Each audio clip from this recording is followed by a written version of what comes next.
नमस्ते, सत श्री अकाल। कैसे हैं आप लोग? उम्मीद करती हूँ ठीक होंगे, खुश होंगे। मैं हूँ हज़ीका अली और मेरे साथ हैं तारिक नियाज़ी। अस्सलाम वालेकुम, नमस्ते, सत श्री अकाल। उम्मीद करता हूँ ठीक होंगे, खुश होंगे। दोस्तों जहाँ रहें खुश रहें, माँ बाप का ख्याल करें क्योंकि माँ बाप है तो सभी कुछ है। चैनल को सब्सक्राइब कर लें, वीडियो को लाइक करें, दूसरे के साथ शेयर करें, बेल आइकन को जरूर प्रेस करें ताकि हर नई आने वाली वीडियो आपके पास, ताकि हर नई आने वाली वीडियो का नोटिफिकेशन आपको टाइम टू टाइम मिलता रहे। सो आज की हमारी वीडियो है अमित शाह से रिलेटेड, जम्मू एंड कश्मीर से। स्टार्ट करते हैं अपनी वीडियो को। Let's start. ओके गाइस, तो वीडियो का टाइटल है foreign media how this country celebrated Navratri like it's on festival. तो इनका अपना ही फेस्टिवल है। दोस्तों हमारी professional Russian classes already start हो चुका है। अगर आपको हमारे रशियन क्लासेस ज्वाइन करना है तो आप मुझे व्हाट्सएप, टेलीग्राम या फिर कॉल कर सकते हैं इस नंबर पे। बेस्ट स्टूडेंट्स के लिए हम जॉब अपॉर्चुनिटी भी प्रोवाइड करते हैं। और साथ ही अगर आपको हमारे स्टडी इन रशिया प्रोग्राम में इन्वेस्ट करके हमारे ऑलरेडी प्रॉफिट में रनिंग बिजनेस में पार्टनर बनना है, तब भी हमें इसी नंबर पे कॉन्टैक्ट कीजिए। हे गाइस, एनीवन एंटरटेनमेंट के नए वीडियो में आपका स्वागत है। मैं हूं प्रीति। तो आज हम हमारे कल्चर और हमारे ट्रेडिशंस के बारे में बात करेंगे जो आज के समय में पूरी दुनिया फॉलो कर रही है। जो चीजें हम सालों पहले से करते आ रहे हैं वो आज फॉरेन कंट्रीज के लोग फॉलो कर रहे हैं। सभी को पता है इंडिया कितना रिच है कल्चर में, और जो ट्रेडिशंस हम करते आ रहे हैं पहले से उसके साइंटिफिक रीजंस भी है। तो पहले के लोगों को तो साइंस का कुछ पता नहीं था, फिर भी वो कितने ज्ञानी थे। अब जैसे कि हाल ही में नवरात्रि गया, तो नवरात्रि में हम फास्ट करते हैं। तो ये जो 9 दिन लोग फास्ट करते हैं वो बेसिकली गॉडेस को हम डेडिकेट करते हैं, पूजा करते हैं, डांस करते हैं और दान भी करते हैं। तो ये एक तरह से मन की शांति के लिए ही करते हैं। लोग मेडिटेशन करने के लिए क्लासेस करते हैं। हमारे तो ट्रेडिशन में ही पीस और मेडिटेशन है। गॉडेस का ध्यान करते वक्त, पूजा पाठ करते वक्त मन एकत्रित हो जाता है, एक अलग ही एनर्जी मिलती है और बॉडी और माइंड दोनों प्यूरिफाई होते हैं पॉजिटिव एनर्जी से। लेकिन आजकल हमारे खुद के लोग हमारे इंडियन रूट से अलग हो गए हैं। वहीं दूसरी ओर फॉरेनर्स हमारे कल्चर और हमारे ट्रेडिशन को फॉलो करते हैं, क्योंकि लोग अब समझ रहे कूल बनकर स्टाइल करने में वो पीस नहीं मिलेगी, बल्कि किसी एक जगह मन एकत्रित करने में और ध्यान लगाने में वो इनर पीस मिलेगी। बहुत से ऐसे फॉरेनर्स के इंटरव्यू में उन्होंने बताया है कि उन्होंने सनातन धर्म क्यों अपनाया। ऐसे ही आज के वीडियो में हम देखेंगे कि थाईलैंड में नवरात्रि कितने धूमधाम से मनाई जाती है। तो पहले हम देखेंगे उन्होंने सेलिब्रेट कैसे किया, फिर उसके बाद हम एक रिपोर्ट देखेंगे जहाँ पे थाईलैंड के गॉड्स और इंडियन गॉड्स के बारे में बताया गया है।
जैसा कि आपने देखा इन्होंने नवरात्रि कैसे सेलिब्रेट किया, अब हम देखेंगे थाईलैंड के गॉड्स और इंडियन गॉड्स के बारे में थाई मीडिया का क्या कहना है।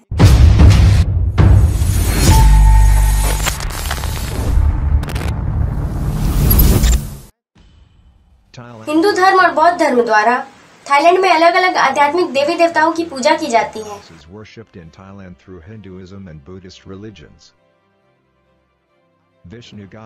विष्णु भगवान की सवारी गरुड़ है और वो उन पर सवार होते हैं, जो अक्सर शाही इमारतों पर प्रदर्शित होते हैं और ये शाही थाई प्रतीक चिन्ह भी है। गरुड़ एक अलौकिक प्राणी है जो आधे मनुष्य और आधे पंछी है, जो भगवान विष्णु को संकेत देते हैं। विष्णु को एक दयालु और अच्छा भगवान माना जाता है। वो संरक्षण, वास्तविकता, कर्मों के फल और मोक्ष के देवता है और अच्छाई के रक्षक हैं। वो बड़ा ब्राह्मण और वैष्णववाद के रक्षक हैं, जो ब्रह्मांड को बनाते हैं, उसकी रक्षा करते हैं और उसे बदलते हैं।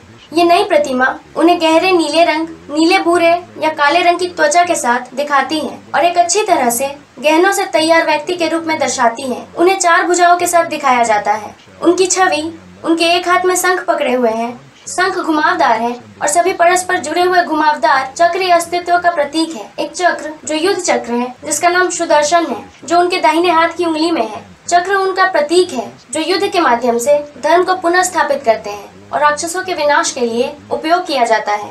उनकी एक भुजा में कौमदाकी नाम की एक गदा होती है, जो ज्ञान की शक्ति और बल का प्रतीक है, और चौथी भुजा में वो कमल का फूल पद्मा धारण करते हैं, जो पवित्रता और श्रेष्ठता का प्रतीक है। गरुड़ को सबसे अच्छा देवता कहा जाता है, जिन्होंने सुखोथाई राजवंश के समय से थाईलैंड की रक्षा की है। गरुड़ हिंदू, बौद्ध और जैन धर्म में एक पौराणिक पंछी या पंछी जैसे प्राणी है। वो हिंदू के भगवान विष्णु के वाहन है। गरुड़ को पंछियों के राजा और पतंग जैसे आकृति के रूप में वर्णित किया गया है। उन्हें जोमोर्फिक रूप में आंशिक रूप से खुले पंखों वाले विशाल पंछी या पंछियों की विशेषताओं के साथ पंखों वाले एक मानव रूपी मनुष्य के रूप में दिखाया गया है। गरुड़ आमतौर पर एक रक्षक है, जो तेजी से कहीं भी जाने की शक्ति रखते हैं, हमेशा सतर्क रहते हैं और सर्पों के दुश्मन हैं। गरुड़ थाईलैंड के राष्ट्रीय प्रतीक भी है और सदियों से थाईलैंड में राजशाही के प्रतीक के रूप में इस्तेमाल किए जाते हैं। हरे भगवान इंद्र को वर्षा और वातावरण का देवता कहा जाता है। उन्हें निष्पक्ष देवता के रूप में दिखाया जाता है, जो 3 सिर वाले हाथी की सवारी करते हैं, जिसे ऐरावत कहा जाता है। इंद्र को एक ऐसे व्यक्ति के रूप में पूजा जाता है जो मानव जाति की भलाई को देखते हैं। भगवान इंद्र को हरे शरीर और हरे चेहरे के साथ दिखाया गया है। उनके एक हाथ में आकाशीय वज्रपात है। कहा जाता है कि इंद्र एक मखमनोप नाम के व्यक्ति थे। वो बहुत दयालु और ईमानदार व्यक्ति थे, जो अपनी 4 पत्नियों और 32 दोस्तों के साथ रहते थे। उनकी लोकप्रियता के कारण गांव के मुखिया उन्हें पसंद नहीं करते थे और उन्हें अलग अलग दुर्भाग्यों में फंसाने की कोशिश करते थे। उस व्यक्ति ने एक बार मखमनोप पर चढ़ाने के लिए एक हाथी को लाने की कोशिश की, उन्हें मारने के लिए, लेकिन वो असफल रहा, क्योंकि हाथी ने मखमनोप की अच्छाई को पहचान लिया और उन्हें नुकसान नहीं पहुंचाया। जब उनकी और उनके 32 दोस्तों की मृत्यु हो गई, तो उनका पुनर्जन्म हुआ इंद्र और 32 देवताओं के रूप में, और हाथी का पुनर्जन्म ऐरावत के रूप में हुआ। 3 सिरों वाला सफेद हाथी, जिसका कर्तव्य इंद्र और उनके 32 दोस्तों को किसी भी यात्रा पर ले जाना था। वर्षा के देवता के रूप में इंद्र थाईलैंड जैसे कृषि देशों के लिए एक महत्वपूर्ण देवता है। थाई परंपरा में ब्रह्मा, जो हिंदू त्रिमूर्ति में निर्माता हैं, उनके 4 सर हैं और उनके हाथ में वेदों की किताब है। उनकी महिला स्वरूप ज्ञान की देवी सरस्वती हैं और उनकी सवारी पौराणिक आकाशीय हंस है, जिसे होंग या हमसा भी कहा जाता है। ब्रह्मा को मंदिर के दरवाजों और बाधाओं का रक्षक कहा जाता है। वो थाई होटल्स के रक्षक के रूप में भी जाने जाते हैं। थाई कल्चर में वो एक अच्छे भाग्य और सुरक्षा के देवता है। शिव हिंदू देवताओं में सबसे महत्वपूर्ण देवताओं में से एक है।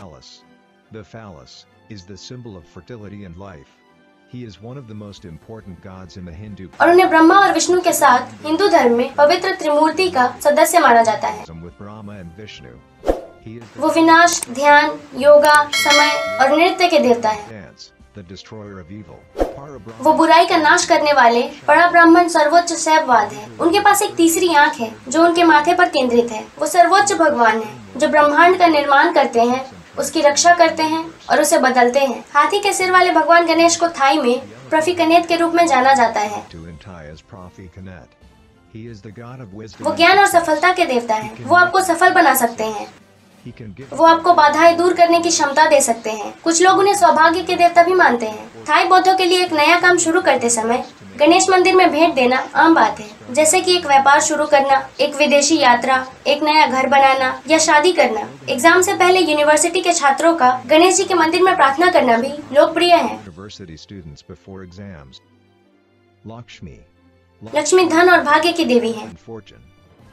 वो विष्णु भगवान की पत्नी है। उन्हें अक्सर कमल फूल के साथ एक सुंदर महिला के रूप में दर्शाया जाता है। विष्णु जी उनकी सुंदरता से प्रभावित हो गए थे और उन्हें अपनी पत्नी के रूप में स्वीकार कर लिया। लक्ष्मी जी को समृद्धि, दिव्यता और पवित्रता के साथ साथ ज्ञान की देवी के रूप में भी सम्मानित किया जाता है। सरस्वती ज्ञान, संगीत, कला और बुद्धि की देवी है।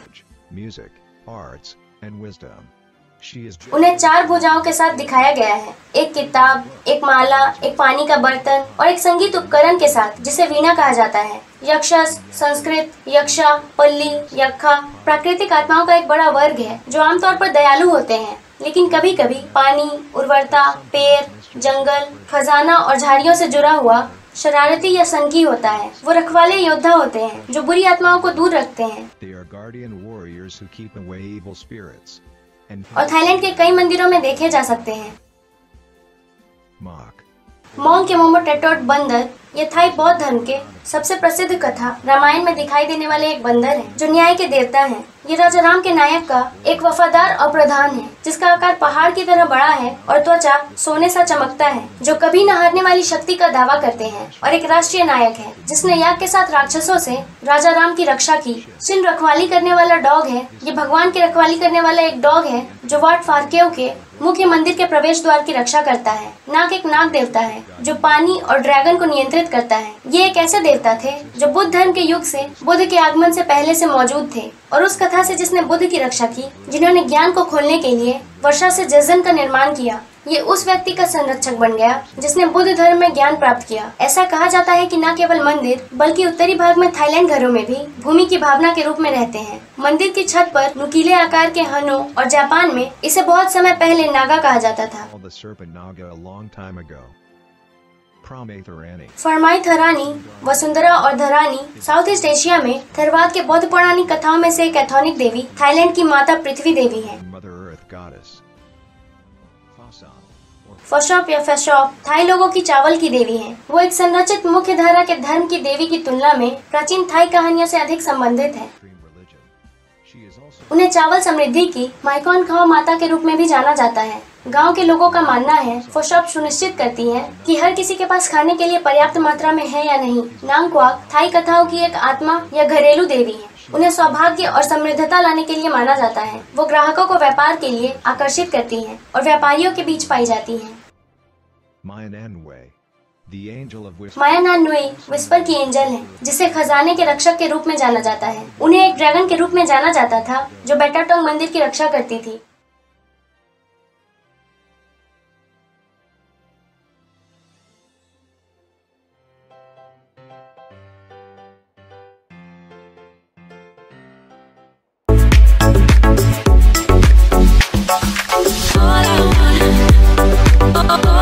तो पहला कमेंट है रॉग निंजा, इन्होंने लिखा है जय माता दी। फिर नेक्स्ट कमेंट है आशुतोष जोशी, इन्होंने लिखा है इसलिए इस्लामिक कंट्रीज जेलस होते हैं कि थाईलैंड हिंदुओं के भगवान की पूजा क्यों करते हैं। फिर उन्हीं ने लिखा है वो इस्लाम एक्सेप्ट करते हैं लेकिन वो अपने धर्म और रिचुअल्स कभी नहीं भूलते। फिर इविल लेस्टारी ने लिखा है ये 100% इंडियन हिंदू कल्चर है, थाईलैंड की अपनी हिंदू कल्चर हो तो उन्हें और भी गर्व होगा। फिर प्रभात कुमार कमेंट करते हैं वाओ, इसे देखकर मेरे आंखों में आंसू आ गए, कैसे एशियन लोग हिंदुइज्म और बुद्धिज्म दोनों फॉलो कर रहे हैं। फिर मर्सिडीज बेंच ने लिखा है ब्यूटीफुल, मैं इंडिया से हूँ लेकिन मैं उनके साथ सेलिब्रेट करना चाहता हूँ। वाह, ये तो बहुत अच्छी बात है, लेकिन आजकल लोग फॉरेन कंट्रीज के लोगों को फॉलो करना चाहते हैं। हमें अपने कल्चर ट्रेडिशन से प्यार करना चाहिए क्योंकि ये हमारी पहचान है, इसलिए नहीं कि दूसरे लोगों को वो पसंद है। पहले इंडिया में टूरिस्ट आते थे, उन्हें हमारा फेस्टिवल्स अच्छा लगता था, हम जैसे सेलिब्रेट करते थे और हमारे रिचुअल्स, तो वो धीरे धीरे सनातन धर्म को फॉलो करने लगे। वो रिलीजियस बन रहे हैं और यहाँ हमारे लोग वेस्टर्न कल्चर फॉलो कर रहे हैं। हमें अपने इंडियन कल्चर से जुड़े रहना चाहिए। फिर बीटीएस आर्मी ने लिखा है थाईलैंड हिंदुइज्म और बुद्धिज्म से भरा हुआ है, लव इट,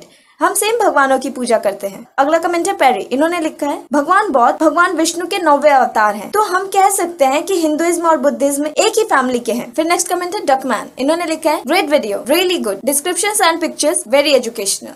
फिर श्रीनाथ लाइन स्ट्रीट ने लिखा है थाईलैंड में और भी देवता हैं, लेकिन एक देवता है जो पौराणिक कथाओं के अकॉर्डिंग थाईलैंड को खतरे से बचाते हैं। इसके बारे में हम अक्सर नहीं सुनते, लेकिन इसकी पूजा तभी की जाएगी जब एकमात्र थाई सम्राट का राज्याभिषेक सेरेमनी हो। इस देवता का नाम है फ्राशायम देवादिराज। वैसे ये जो भगवान का नाम है ये एक्चुअली में ब्रह्मा जी ही हैं, जिनकी पूजा हिंदूज भी करते हैं। इन्हें सौभाग्य और सुरक्षा का देवता माना जाता है और थाई लोगों के अकॉर्डिंग भगवान ब्रह्मा इनकी रक्षा करते हैं। फिर नेक्स्ट कमेंट है राक्षसी विहाग, वाह ग्रेट नेम। तो इन्होंने लिखा है वास्तविक बौद्ध धर्म में वेदों और किसी हिंदू देवी देवताओं के लिए कोई जगह नहीं है। अब इन्हें क्या कहना, जैसा नाम वैसी अकल, विनाश कालय विपरीत बुद्धि। भगवान हमारा या आपका कब से होने लगा? प्राइवेट प्रॉपर्टी समझ के रखा है और कहते हैं कोई जगह नहीं है, जैसे इनसे किसी ने जगह मांगी हो। तो नेक्स्ट कमेंट है आनंद प्रकाश। इन्होंने लिखा है it's not Vishnu it's Bodhisattva, Hinduism is no real religion. अब कोई इन जनाब को बताए कि जब दुनिया में कोई धर्म था भी नहीं तब से सनातन धर्म है। 6000 साल पहले जब दुनिया में कोई धर्म नहीं था तब यहाँ सिर्फ और सिर्फ सनातन धर्म था, या जिसे वैदिक रिलीजन भी कहा जाता है। तो आज का वीडियो मैं यहाँ पे खत्म करूंगी और मिलूंगी आपसे नेक्स्ट वीडियो। जी जनाब, अच्छा मैंने ये चीज़ नोट की है कि इस तरफ के जो कंट्री हैं एशियन, थाईलैंड हो गया, नेपाल हो गया, भूटान हो गया, तो यहाँ पर काफ़ी बुद्धिज़्म बहुत ज़्यादा है। अच्छा आज थोड़ी इस चीज़ का भी अंदाज़ा हुआ कि इन दोनों धर्मों में कोई बहुत बड़ा अंतर नहीं है। और एक बात आपने नोट की, वो जुमला बिल्कुल मैं कहता हूँ पूरी वीडियो की समरी है कि भगवान के कितने अवतार थे? 90। हाँ शायद। काफ़ी उनके रूप थे, काफ़ी अवतार थे। तो ये जो बुद्धिज़्म थी या बुद्धिज़्म था, जो हो सकता है ये भी कोई अवतार हो, ठीक है ना, ये भी कोई एक, क्योंकि कई शक्लों में कहीं रूप में वो आए हैं, कई रूप में आए। और मुझे जो सबसे अच्छी बात लगी वो ये लगी जो उन्होंने कहा कि कोई प्राइवेट प्रॉपर्टी नहीं है भगवान। कमेंट्स के हाँ, कमेंट्स के ऊपर जो उन्होंने रिप्लाई, बहुत अच्छी बात ये उन्होंने कही कि भगवान किसी एक के थोड़ी हैं, भगवान तो सबके हैं। और दूसरी बात ये है अवतार की, जहाँ तक आप बात कर रहे हैं कि वाकई आप सही कहते हैं, शक्लें अलग थी, स्ट्रक्चर्स अलग थे, लेकिन एक तरीके से जो एक मैसेज मिलता है वो सेम ही मिलता था, हमेशा अच्छाई का, हमेशा भलाई का। जैसे आपने देखा प्रॉस्पेरिटी के भगवान हैं, और इसके अलावा पवित्रता यानी कि प्योरिटी के भगवान हैं, और भी बहुत सारी चीज़ों के भगवान हैं, कामयाबी के भगवान हैं। तो मतलब अगर हम इस चीज़ को समझें तो हर स्पेसिफिक चीज़ के एक देवता है, ठीक है, जो आपको सक्सेस दिला सकते हैं। अगर आप आरती करो, आप पूजा करो, आप उनसे मांगो। और हमारे धर्म में भी यही कहा जाता है कि आप दिल से मांगो, अगर अपनी सक्सेस के लिए, अपनी चीज़ों के लिए कोशा रहो तो आपको वो चीज़ मिलती है। बिल्कुल ऐसा ही है। दूसरी बात ये बुद्धिज़्म में और मुझे हिंदुज़्म में ज़्यादा फ़र्क लगता नहीं है, मुझे पर्सनली नहीं लगता। मैं इस वजह से नहीं कह रही हूँ कि अभी उन्होंने कमेंट में कहा कि वाकई मुझे ऐसे ही लगता था कि हिंदुज़्म से ही बुद्धिज़्म निकला है। और हमने एक वीडियो में भी, जहाँ तक मुझे याद आ रहा है, आपको याद होगा कि जो गौतम बुद्ध थे उनके बारे में विवेक बिंद्रा की वीडियो थी, उसके अंदर बताया गया था कि वो कैसे गए और किस तरीके से फिर वो इस तरफ आ गए, बिल्कुल रिलीजियस हो गए थे, अपनी सारी संपत्ति, अपने फैमिली को छोड़कर, अपनी प्रॉपर्टी को छोड़कर वो बिल्कुल किनारा कर लिया था उन्होंने दुनिया से। तो उसमें भी हमने ये देखा था कि वो उनका बेसिकली जो ताल्लुक था वो इसी से था। फिर उसके बाद वो उन्होंने एक नई राह और एक नई दिशा पकड़ी, और उनका भी जो भी मैसेज था वो तकरीबन सेम ही था जो हमें सनातन धर्म में मिलता है या देखने को मिलता है, या उसके जो एक मैसेजेस मिलते हैं, उसके जो लेसन्स मिलते हैं वो सेम मुझे लगता है बुद्धिज़्म में भी वही चीज़ें, उन्हीं चीज़ों को फॉलो किया जा रहा है। बिल्कुल ऐसा ही है। और वीडियो के जो स्टार्टिंग में जैसे बताया गया कि दूसरे कंट्रीज़ में भी मतलब बहुत ही अच्छे तरीके से सेलिब्रेट किया जाता है। जितने भी हिंदू धर्म से जो त्यौहार होते हैं, या इनकी जो रस्में होती हैं, या इनकी जो पूजाएं होती हैं, बाकायदा अच्छा कुछ जगहों पे सेम ही भगवान का नाम चेंज है।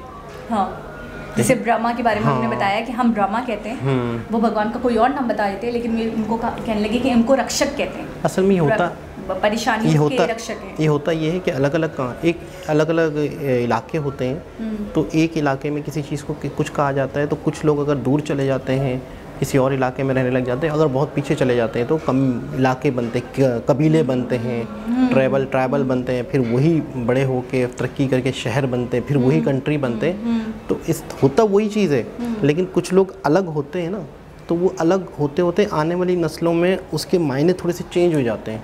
मुझे थोड़ी सी ना नाम वगैरह याद रखने में थोड़ा सा प्रॉब्लम होता है, वीडियोस में, लेकिन मुझे कहानियाँ पूरी याद रहती हैं। मुझे अभी याद आ रहा है कि मलेशिया के जापान था, हमने एक वीडियो देखी थी जहाँ पे एक इनकी देवी थी जिनकी पूजा होती है। जापान में ना? जापान में था, और वहाँ पे बस नाम डिफरेंट है। नाम डिफरेंट है। यहाँ पे भी पूजा होती है लेकिन उनका नाम यहाँ कुछ और है। सेम उसी तरह की वही मूर्ति वगैरह की मूर्ति बनाई है, और बाकायदा बहुत ही एहतमाम के साथ उनको पूजा जाता है, उनको माना जाता है। लेकिन उनका नाम में वही कहते हैं अंतर है। हिंदुस्तान में उनका नाम कुछ और है, कुछ और कह के पुकारा जाता है उनको, और वहाँ जापान में कुछ और कह के पुकारा बिल्कुल ऐसा ही है। अच्छा, एक चीज़ है कि अगर हिंदू धर्म और बुद्धिज़्म जो भी इसके फॉलोवर्स हैं, अगर इन सबको एक तस्वुर किया जाए तो बहुत बड़ा दुनिया का एक हिस्सा है जो इस मज़हब को फॉलो करता है। अगर आप सोचें, चाइना भी है, जापान भी है, कई एशियाई कंट्री बहुत सारे हैं। तो मैं तो समझता हूँ कि अगर इन सबको मिला दिया जाए तो एशिया में इस्लाम से ज़्यादा इनकी तादाद बनती है, अगर हिंदू धर्म और बुद्ध मज़हब को मिला दिया जाए। मुझे ऐसा लग रहा है कंट्रीज़ की भी तादाद से आ जाते हैं, सनातन धर्म से आ जाते हैं। हाँ। तो सनातन धर्म को अगर हम देखा जाए तो हम वैसे ही कह सकते हैं कि इनका ही मज़हब सबसे बड़ा है, मतलब बहुत फैला हुआ है। और डिफरेंट कंट्रीज़ के अंदर भी आपने देखा है कि इनकी चीज़ों को ज़्यादा फॉलो किया जाता है। अब बुद्धिज़्म, मुझे तो ऐसे ही लगता है, मे बी मैं गलत हूँ, लेकिन मुझे पता नहीं क्यों मुझे तो बहुत ही एक स्ट्रॉन्ग वाली फीलिंग आती है कि बुद्धिज़्म इन्हीं में से। बिल्कुल, इसको अलग समझना बेवकूफ़ी है। सब मुझे ऐसा लगता है कि हिंदुइज्म और बुद्धिज़्म में ज़्यादा फ़र्क है ही नहीं, सेम ही लगता है। बिल्कुल ऐसा ही है। ठीक है, तरीक़ेकार, रस्म व रिवाज, वही पूजा है, वही आरती, और उसी तरीके से देवी और देवताओं को मानना। नाम के डिफरेंस से क्या फ़र्क पड़ता है, मतलब काम तो वही हो रहा है ना।